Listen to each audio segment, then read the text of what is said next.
They went on a gap year. Anyone go on a gap year? Touring, travelling? Yeah, where did you go? Southeast Asia? Oh, wow. I like Australia. They normally kill a few off, don't they? So just think those parents who are sending the kids off and you just think, go Australia, Caroline, go on. We can get that spare room that we've always wanted.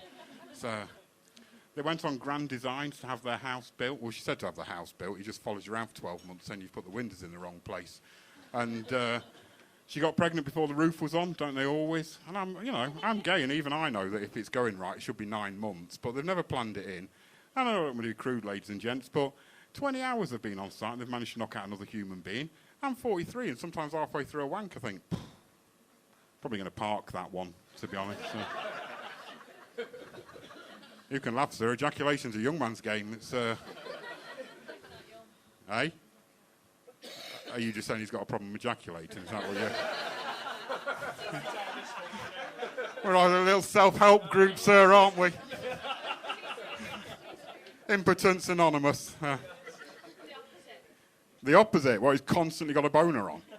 So, like, well done, sir, well done. Is that you? You keep slipping him stuff in the Pop-Tarts in the morning. So, eh? I was just hoping it was a reaction to me being in front of you, but, you know. That as well. Oh, I think I'm going home with this pair. I don't know what. A bit of dogging on Staples car park would be fine, wouldn't we? Although, to be honest, it takes that long at my age. I'll still be sat there at 7:30 when the shop staff are pulling the shutters up. Anyone working Staples? I'll see you in the morning.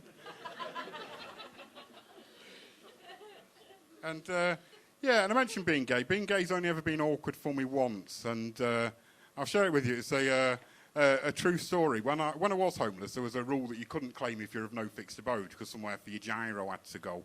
So I put down my mate's address, and she was female, I'm single, and got no money. So I went to Moss Side Job Centre, and I walked in to be greeted by, there's one in every job centre, an obese 50-year-old grey-haired woman called Brenda. And she's just sat there and she went, "It's 'cause you live with a woman." And I went, "I have firm reason to believe, Brenda, I may be a homosexual." And she was flummoxed, you know, she'd heard about it, she'd never met one. So, and she went, "I'm going to have to ring a manager." So she rings a manager, and no word of a lie, she's on the phone and she goes, she says, "Can you prove it?" I was like, "Well, I can, but it's going to get very weird in the middle of the job centre." I didn't have any eggs, mate, so I couldn't knock up a quiche. We were a bit stuck. So I didn't mind proving it. It was a poor intern that she had to call downstairs I felt sorry for. Like that. "Michael, can you come downstairs?" Like, "Oh, it's the third homosexual this week. I'm only here for 2 weeks from uni." So, and she sat there, and I'm having my sexual orientation judged by a woman in an elasticated wrist cast with one of those gel pads in front of a keyboard for a carpal tunnel. One of those ergonomically adjusted office chairs that on the back says, "Brenda's do not adjust." A couple of quick kicks, they never noticed, to be honest. And normally when they realise that the bag of Wotsits is closer to the mouth, they're normally quite appreciative, I find. So by this time the nervous intern's come down. He stood there, she's got a hand on his zip, waiting for me to prove it. She's peering at me from pictures of the dog's trust, you know, when they adopt one.